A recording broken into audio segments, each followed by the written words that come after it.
जब हमारा मन अप्रशस्त होने लगे, नेगेटिविटी से भरने लगे, इधर उधर के विचार आने लगे, अथवा कषाय बहुत भड़कने से लगे, होता है।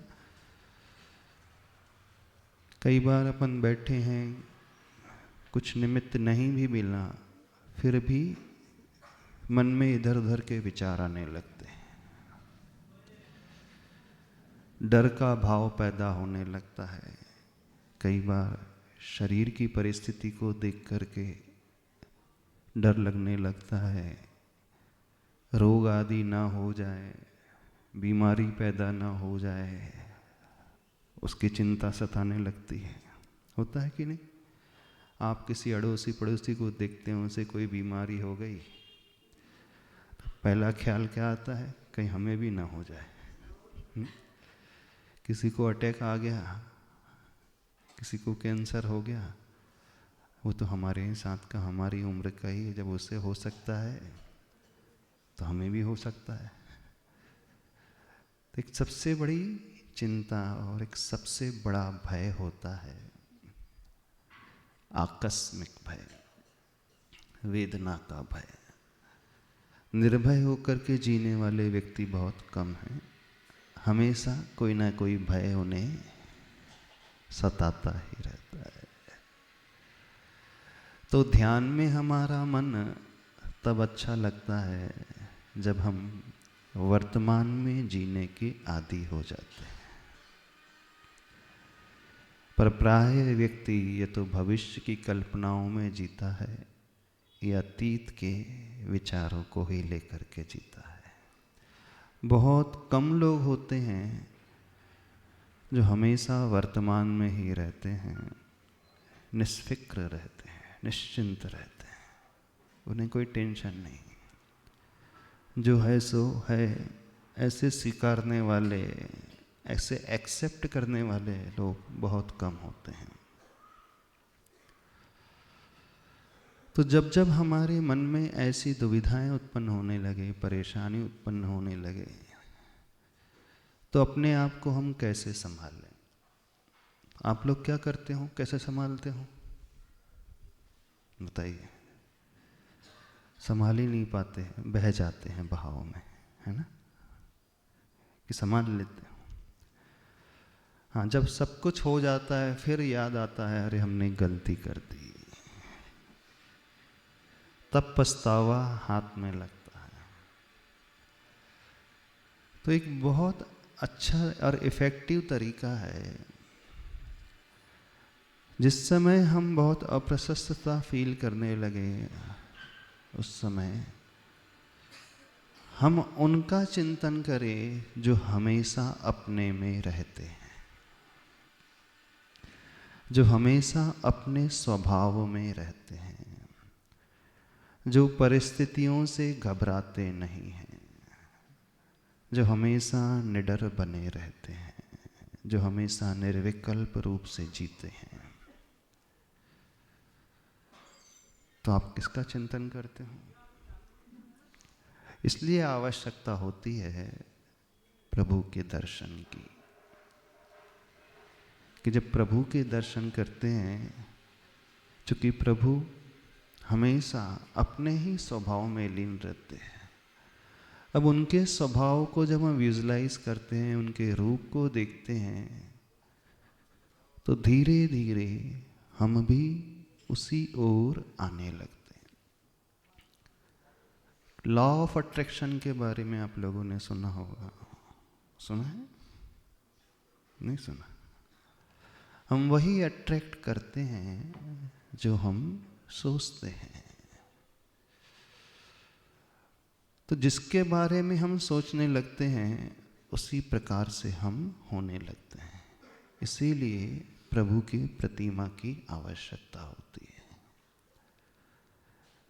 तो प्रभु के रूप को देखना और उन प्रभु से उस पॉजिटिव वाइब्रेशंस को लेना। तब कैसे हम उस पॉजिटिव एनर्जी को उन प्रभु से ले सके, ताकि हमारा कॉन्फिडेंस लेवल जो है, आत्मविश्वास बढ़ उठे। तो हमें एक माध्यम की आवश्यकता होती है। एक बीजाक्षर का आलम्बन लेकर के हम प्रभु से जुड़ सकते हैं। और बड़ा आसान तरीका है, जिसे कुछ भी ज्ञान नहीं है, जो ज़्यादा स्वाध्यायशील नहीं है, जिसने कोई भी ज़्यादा शास्त्र आदि नहीं भी पढ़े हैं, एक सामान्य से सामान्य व्यक्ति भी इस तरीके को अपना करके प्रभु से एनर्जी ले सकता है। तो आपको एक बीजाक्षर बताते हैं, ह्रीम बीजाक्षर। बड़ा पावरफुल बीजाक्षर है और आप प्रतिदिन उपयोग तो करते ही हैं। जब भी अर्घ्य चढ़ाते हों, 2 बीजाक्षर का प्रयोग हमेशा होता है, ओम और ह्रीम, है ना। ओम प्रणव बीजाक्षर माना जाता है और ह्रीम बीजाक्षर अपने आप में शक्तिशाली बीजाक्षर होता है। तो हमें करना क्या है, जब जब मन हमारा अशुभ की ओर जाने लगे, घबराने से लगे, बस प्रभु के रूप का चिंतन करना है। प्रभु के एक एक इंद्रियों से, अंग से, उपांग से उस एनर्जी को निकलते हुए देखना है और अपने भीतर प्रवेश करते हुए विजुलाइज करना है। तो कैसे करना है? सबसे इफेक्टिव जो होता है और सबसे आसानी से ध्यान हमारा केंद्रित होता है, ये आज्ञा चक्र, ज्ञान केंद्र, जहां तिलक लगाते हैं। बस प्रभु के ललाट से ह्रीम बीजाक्षर श्वेत रंग में निकलते हुए अपने ललाट में प्रवेश करते हुए देखना है। प्रभु की आंखों से ह्रीम बीजाक्षर वाली ऊर्जा निकलते हुए अपनी उस आंखों में प्रवेश करते हुए देखना है। प्रभु की नासा से, प्रभु के कर्ण से, प्रभु के मुख से, ठुड्डी से, कंठ से, हृदय से, स्कंध, शोल्डर से, नाभि से, हाथों से, सिर के ऊपरी भाग से, पूरे शरीर से, जहां आपको विशेष पेन आदि हो, दर्द आदि हो, उस स्थान विशेष से ह्रीम बीजाक्षर ऊर्जा सहित निकलता हुआ देखें और अपने उस स्थान विशेष में प्रवेश करता हुआ विजुलाइज करें। क्योंकि प्रभु अनंत शक्ति वाले हैं, अनंत वीर संपन्न है, अनंत ऊर्जा संपन्न है। अब हमें क्या चाहिए? हमें वैसी ही शक्ति, वैसी ही ऊर्जा चाहिए। तो उस ऊर्जा को पाने के लिए अब हम प्रभु को शक्ति विशेष से विजुलाइज करें।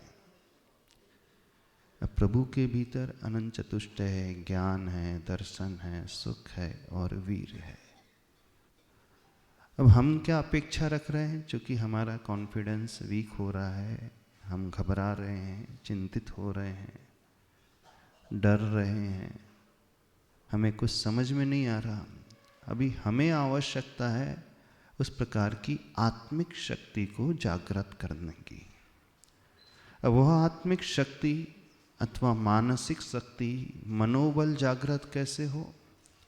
तो उस ऊर्जा को ट्रांसफर करना है अपने भीतर उन प्रभु से।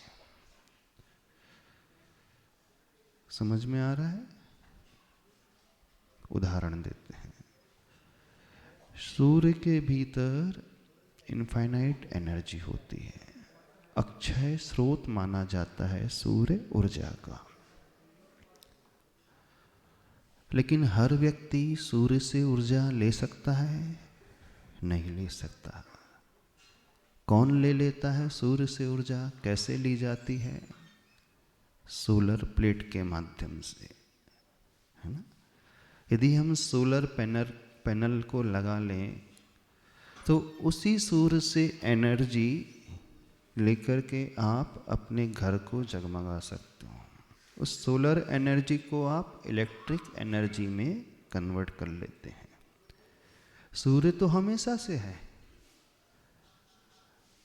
सूर्य का परिभ्रमण हमेशा से होता आया है, लेकिन अभी तक चूंकि कनेक्शन कैसे जुड़े, उस एनर्जी को हम सूर्य से कैसे ले, ये माध्यम का ज्ञान नहीं था,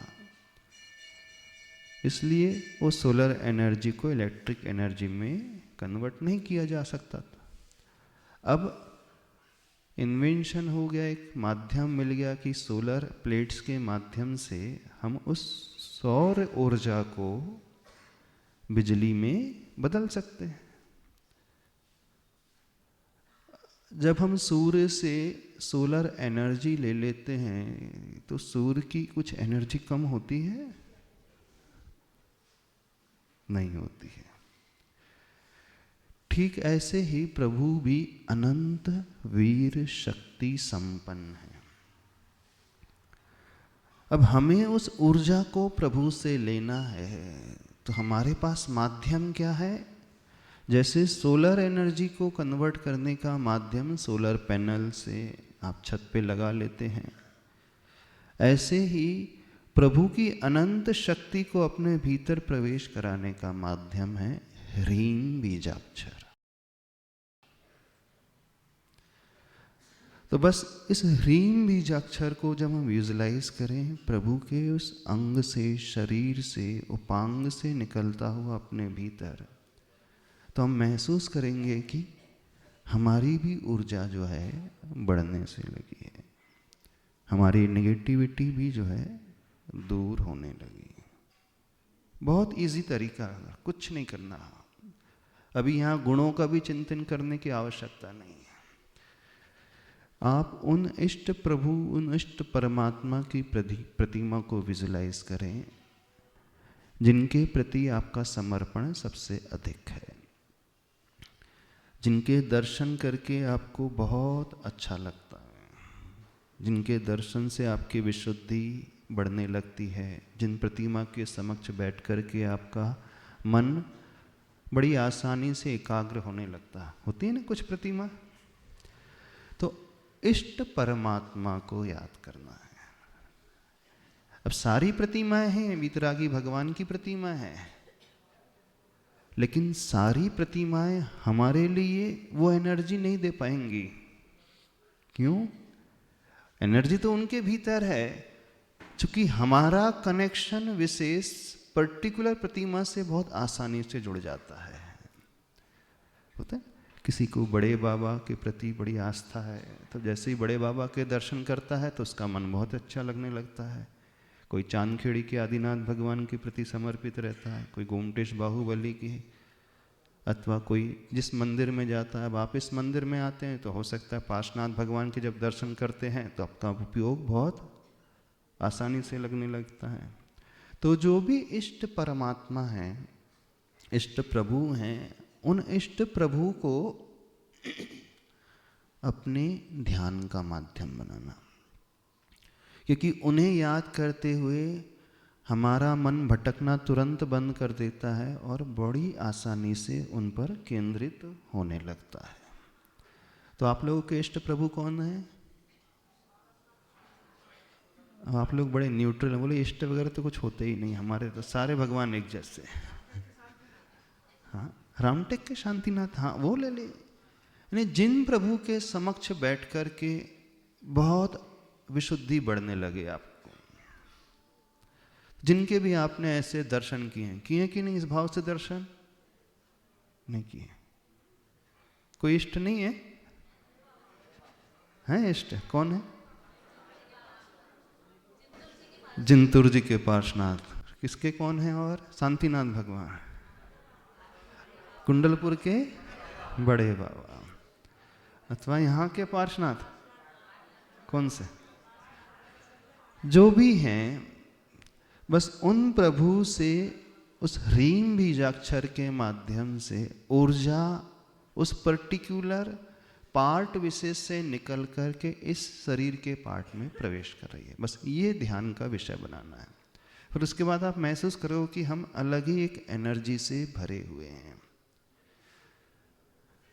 और एक तरीका बता दें, जहाँ जिनको दर्द विशेष रहता है, वेदना विशेष रहती है शरीर में, तो उस पार्ट विशेष में यदि वो उस ह्रीम बीजाक्षर को स्थापित करेगा तो एनर्जी का फ्लो वहाँ पर विशेष होने लगेगा। अथवा जो वुमेन है, प्रेग्नेंट है, तो वो उस अपने गर्भ विशेष में उस एनर्जी को आता हुआ महसूस करेंगे, तो उस समय भी उनको बहुत लाभ प्राप्त होता है, क्योंकि वो साक्षात अरिहंत प्रभु की उस ऊर्जा से अपने आप को जोड़ रही है। ठीक है, चलिए करें। हाँ, तो आसन में बैठो, पद्मासन में अथवा अर्ध पद्मासन में। मूल रूप से आसन की आवश्यकता इसलिए होती है कि एकाग्र होने के लिए हमारी रीढ़ सीधी होना चाहिए, और रीढ़ सीधी होती है जब हम अर्ध पद्मासन अथवा पद्मासन में बैठते हैं। सामान्य से पालती मान करके बैठते हो, थोड़ी देर बाद पीठ झुक जाती, कमर झुक जाती है, हो जाता है ना। और जैसे ही रीढ़ बेंड हुई तो वो ऑक्सीजन हम लेना भी चाहें तो भीतर तक प्रवेश नहीं करती, क्योंकि ध्यान की एकाग्रता तब लगती है जब हमारा सुषुम्ना स्वर चलता है, यानी दोनों ही नाड़ी चलती हैं। और दोनों ही नाड़ी अथवा सुषुम्ना स्वर चलने के लिए आसन स्थिर स्ट्रेट होना बहुत आवश्यक है। इसलिए जब भी केवल ज्ञान की प्राप्ति होती है, मोक्ष की प्राप्ति होती है, तो दो ही आसन मुख्य रूप से बताए हैं, एक पद्मासन अथवा खड्गासन। खड्गासन में भी रीढ़ एकदम स्ट्रेट बनी रहती है, और पद्मासन में भी रीढ़ की हड्डी स्ट्रेट हो जाती है। और सामान्य से सुखासन में संभावना होती है कि व्यक्ति थोड़ा सा झुक ही जाता है। जब अलर्ट रहेगा तब तो ठीक है, लेकिन 2 मिनट बाद 1 मिनट बाद वो ऐसा हो जाएगा, हो जाता है, सबके साथ हो जाता है। लेकिन आसन यदि ऐसा बन गया, पद्मासन अथवा अर्ध पद्मासन, तो पूरी सामायिक पर्यंत 48 मिनट तक कम से कम पीठ एकदम सीधी बनी रहती है। तो ध्यान में आसन सिद्धि की सबसे अधिक आवश्यकता होती है। चलो, आंखें बंद करें, चेहरा सामने की ओर, मुख पर प्रसन्नता। इष्ट प्रभु को ध्यान में लाते हुए चले कुंडलपुर के बड़े बाबा को अपने ध्यान का विषय बनाते हुए गहरी श्वास भीतर तक भरें। सर्वप्रथम ओंकार की ध्वनि से अपने आप में उस गुंजन को पैदा करें, बाहर से विकल्प को तोड़ते हुए।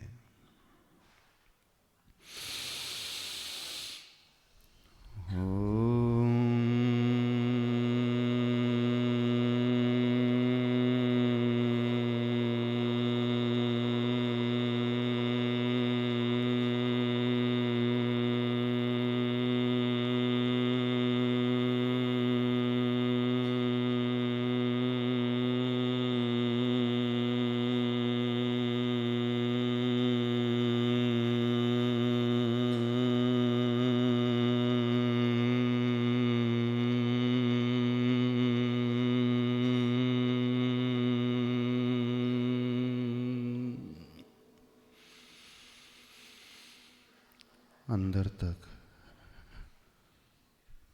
नाभि तक श्वास को भरें। धीरे धीरे नाभि से उस ओम बीज अक्षर को उठाता हुए इस ध्वनि को करें।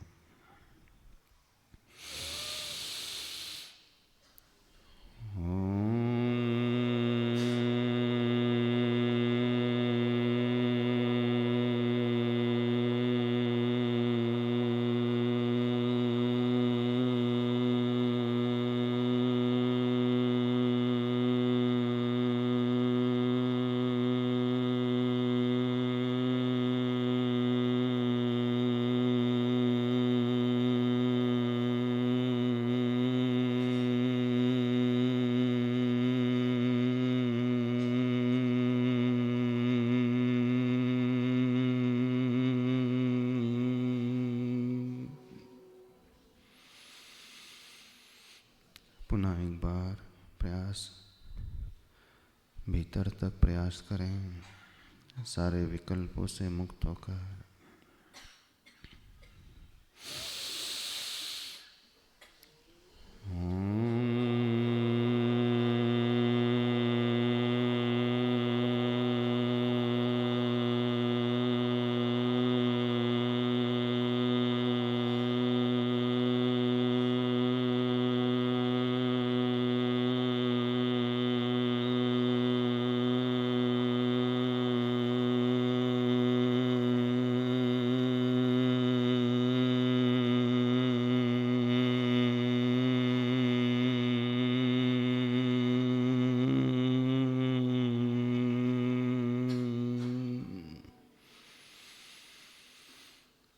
सहज होकर अपने मानस पटल पर बड़े बाबा की छवि लाएं। हम बड़े बाबा के सामने बैठे हुए हैं। दृष्टि उनकी ललाट की ओर, उस आज्ञा चक्र से श्वेत रंग का ह्रीम बीजाक्षर निकलकर हमारे आज्ञा चक्र में प्रवेश हो रहा है, ऐसी धारणा बनाते चले जाएं।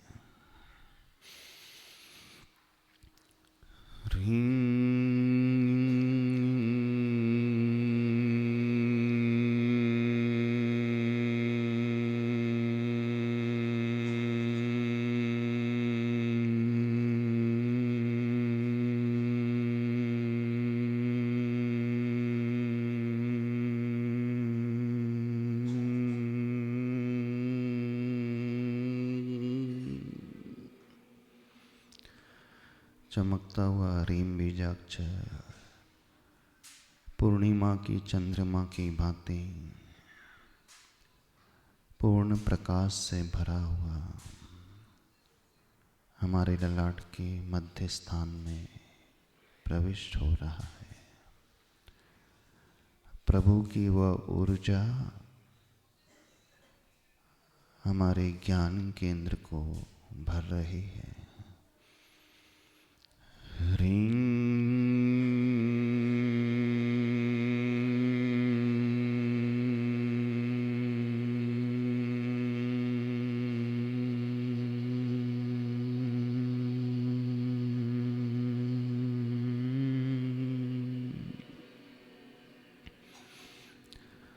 दृष्टि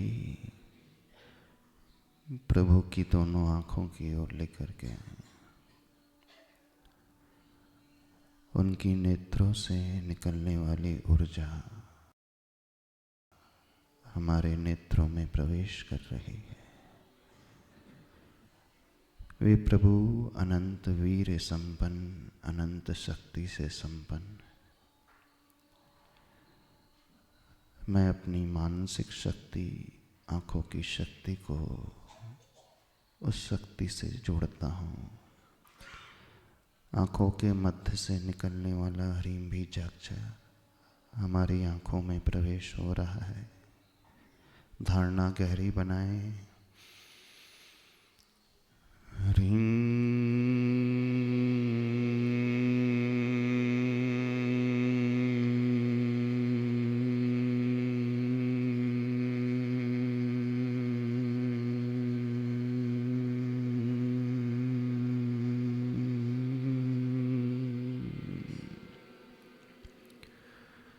हमारे नेत्र का, आँखों का विकार दूर हो रहा है, ऐसी धारणा बनाते हुए मैं अपनी दृष्टि को पवित्र करता हूँ।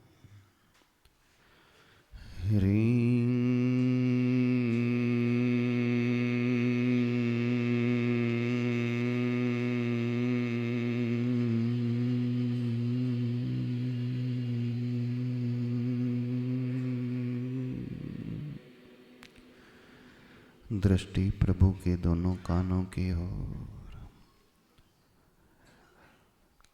कर्ण से निकलते हुए ह्रीम बीजाक्षर को अपने कर्ण में प्रविष्ट करता हुआ विजुलाइज करें।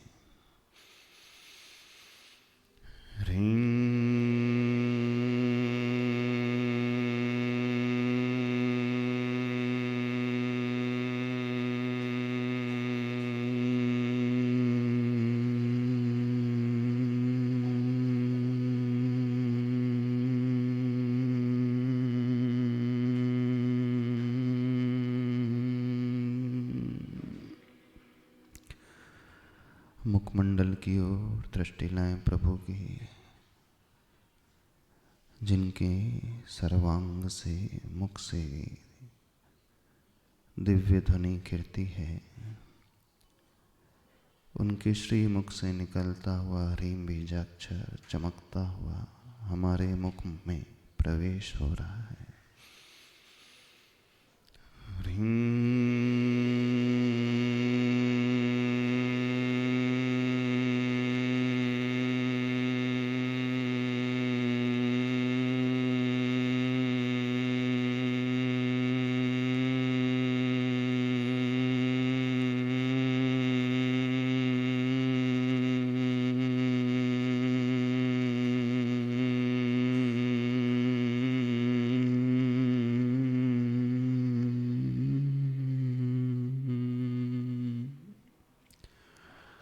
दृष्टि प्रभु की ग्रीवा की ओर, कंठ की ओर, उनके कंठ से निकलता हुआ ह्रीम बीजाक्षर हमारे कंठ में प्रविष्ट हो रहा है।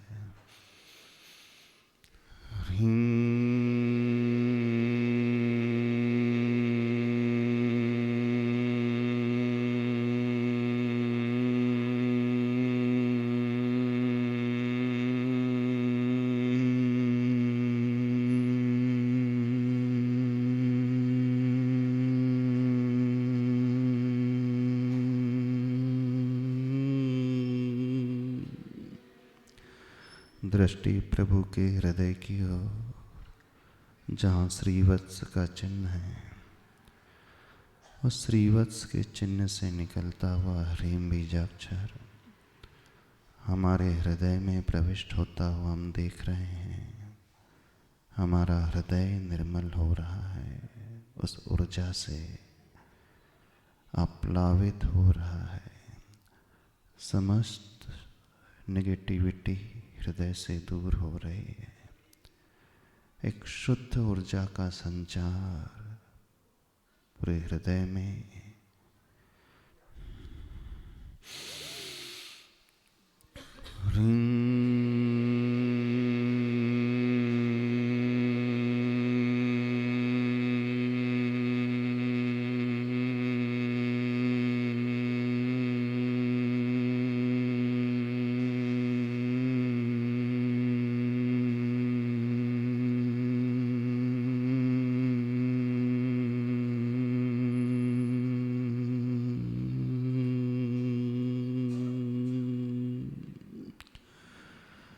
दृष्टि प्रभु की नाभि की ओर, शक्ति केंद्र नाभि से निकलता हुआ ह्रीम बीजाक्षर हमारी नाभि में प्रवेश हो रहा है।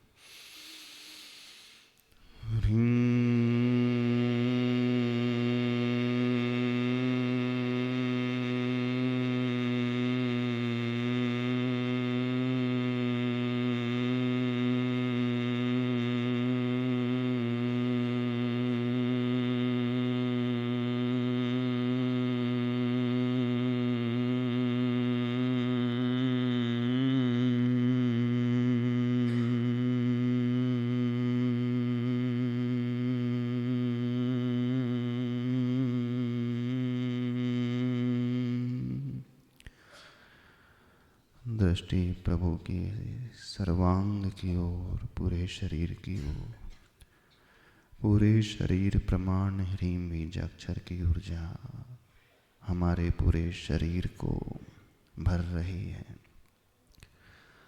सिर से लेकर नख तक, ऊपर से लेकर नीचे तक, शरीर का प्रत्येक रोम, आत्मा का प्रत्येक प्रदेश इस ह्रीम की शक्ति से ओतप्रोत हो रहा है। ह्रीम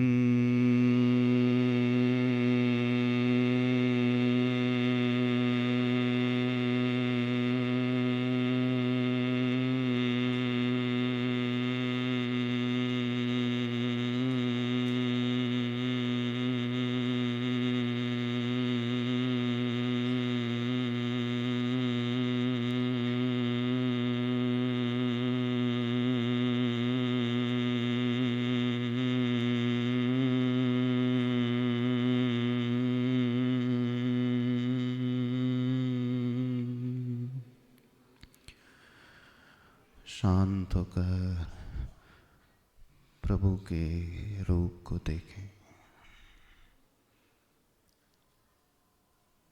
प्रभु के एक एक अंगोपांग पर दृष्टि लेकर के आए। प्रभु के दोनों हाथों की ओर, दोनों चरणों की ओर। ह्रीं ह्रीं ह्रीं ह्रीं ह्रीं ह्रीं ह्रीं ह्रीं ह्रीं। तेजी से कहें और तेजी से कहें और तेजी से कहें और तेजी से कहें। पूरा पंडाल गूंज उठे। ह्रीं ह्रीं ह्रीं ह्रीं। और तेजी से कहें। आत्मा के एक एक प्रदेश से कहें। ब्रह्मांड तक ह्रीं बीजाक्षर फैल उठे। ह्रीं ह्रीं ह्रीं ह्रीं ह्रीं ह्रीं ह्रीं ह्रीं ह्रीं ह्रीं ह्रीं ह्रीं ह्रीं। और तेजी से और तेजी से शरीर की पूरी निगेटिविटी निकल जाए। ह्रीं ह्रीं ह्रीं ह्रीं ह्रीं ह्रीं ह्रीं ह्रीं ह्रीं ह्रीं। और तेजी से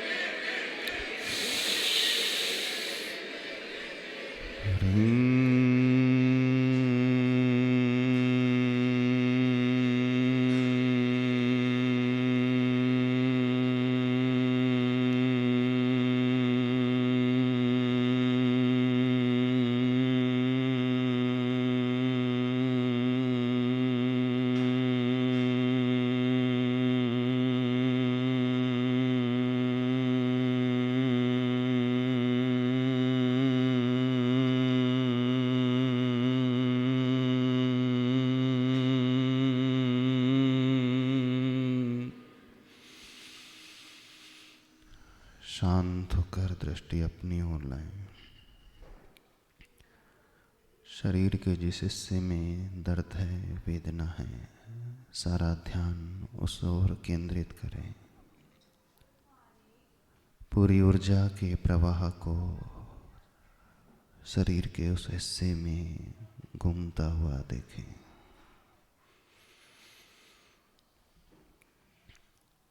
अपने विचारों को पढ़ें। दोनों हाथ जोड़ें, हृदय के निकट लाएं। ह्रींकार में सारा जीवन बना लो। ह्रींकार में ह्रींकार से चेतना को सजा लो। ह्रींकार ह्रींकार की शक्ति निज में मिला लो।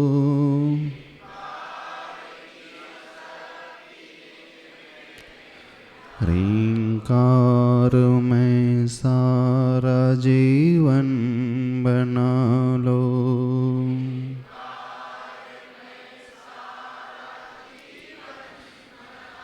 रहे ज्ञान ही ज्ञान में मेरा ध्यान।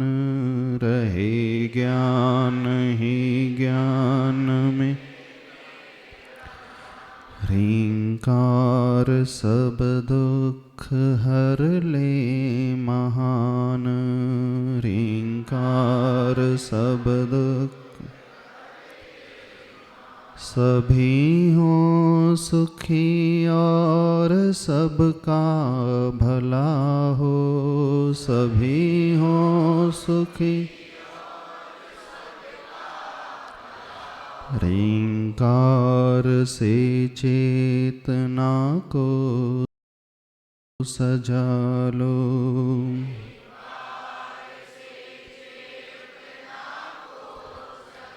न तन में हो रोग न मन में अशांति। न तन में हो रोग हो सारे जहाँ में परम शांति शांति हो। सारे परम शांति अरहम सभी को मिला लो।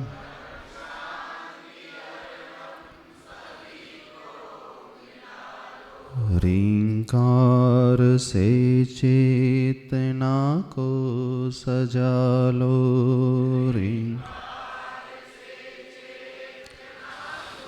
रींकार में सारा जीवन बना लो। रींकार में रींकार से चेतना को सजा लो।